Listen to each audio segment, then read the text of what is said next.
Hello students, welcome to my YouTube channel Sehat classes. तो आज इस वीडियो में हम जो क्लास 12 की यूनिट है 2 सॉल्यूशंस उसका एनसीईआरटी एक्सरसाइज का क्वेश्चन 8 देखेंगे। इससे पहले जो इसके 7 क्वेश्चंस हैं वो 1 बाय 1 हम बिल्कुल अच्छे से एक्सप्लेन कर चुके हैं। आप चाहें तो चैनल पे जाके देख सकते हैं। तो इस क्वेश्चन में हमसे क्या पूछा गया है, an anti freeze solution is prepared from this of ethylene glycol.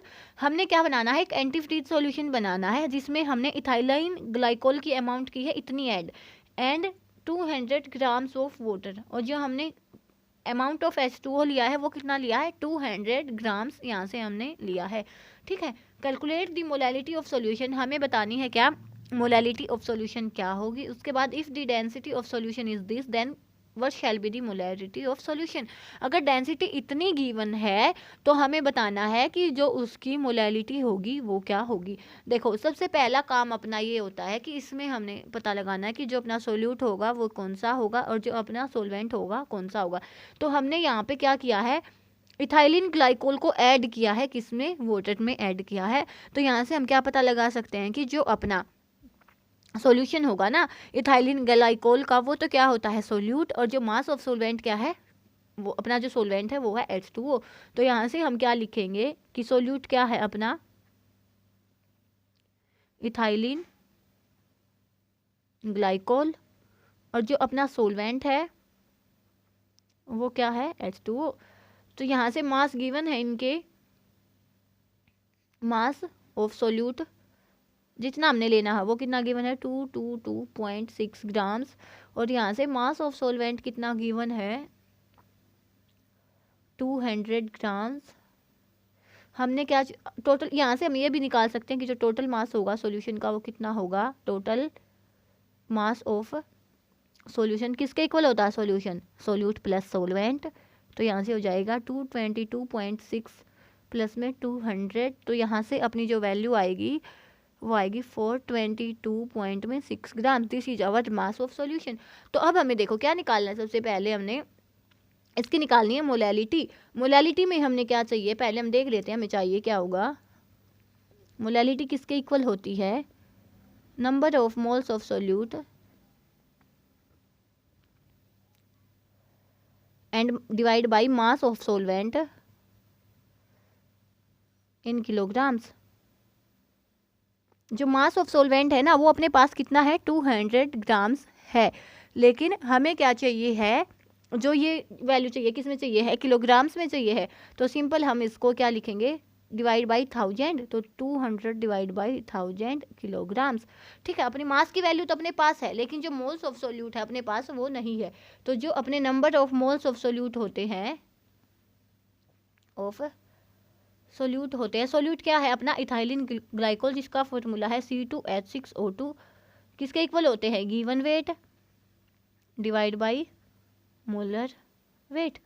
तो इसका जो गिवन वेट है वो कितना है अपने इस सॉल्यूशन का, 222.6 ग्राम्स, और यहाँ से इसका मोलर वेट कितना हो जाएगा, देखो एक कार्बन के लिए 12 होता है तो 2 कार्बन है तो मल्टीप्लाई में 2, हाइड्रोजन 6 है तो 6 मल्टीप्लाई में 1, और ऑक्सीजन है तो 2 मल्टीप्लाई में 16।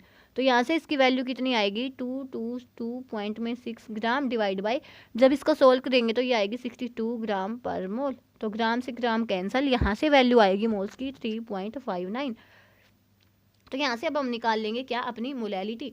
मोलैलिटी कैसे निकालेंगे हम, यहाँ से number of moles of solute कितने आए हैं अपने पास, 3.59 divide by mass of solvent, तो 200 डिवाइड में 1000 था तो वो ऊपर जाके हो जाएगा मल्टीप्लाई में,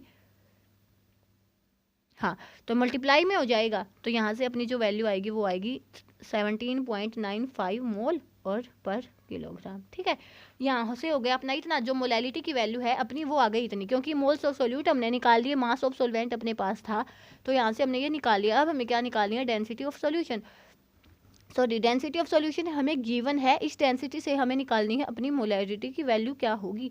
तो देखो डेंसिटी किसके इक्वल होती है, डेंसिटी ऑफ सॉल्यूशन किसके इक्वल होगी, मास of solution divide by volume of solution. Mass by volume को डेंसिटी बोलते हैं हम।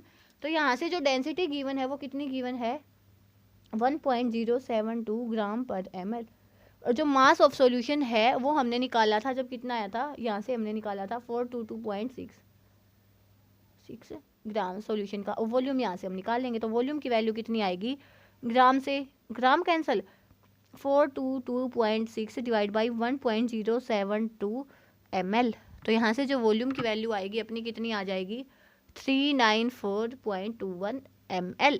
तो ये आ गया अपना क्या, वॉल्यूम। अब हमें निकालनी है इससे मोलैरिटी। तो जो अपनी मोलैरिटी होती है वो किसके इक्वल होती है, number of moles of solute which is equal to 3.59 divide by volume of solution in litres. Litres में चाहिए हमें, ये किस में गिवन है, हमें ml में गिवन है, तो इसको हम 1000 से डिवाइड कर लेंगे तो ये आ जाएगा 0.3942 लीटर्स। तो यहाँ पे आएगा 0.3942 लीटर्स। तो जब हम इसको सोल्व करेंगे तो ये वैल्यू आएगी 9.1 मोल पर लीटर, और यहाँ से हम बोल सकते हैं 9.1 मोलर। तो यहाँ से देखो हमने क्या किया, सिंपल मोलैरिटी के लिए मोल्स ऑफ सोल्यूट निकाले थे, वो यहाँ पे भी यूज हुए हैं और यहाँ पे भी।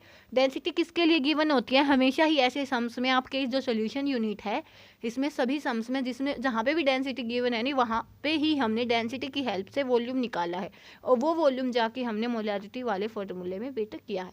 कोई डाउट हो तो आप कमेंट सेक्शन में पूछ सकते हैं। नेक्स्ट वीडियो में मिलेंगे क्वेश्चन 9 के साथ, तब तक के लिए धन्यवाद। Thanks for watching my video.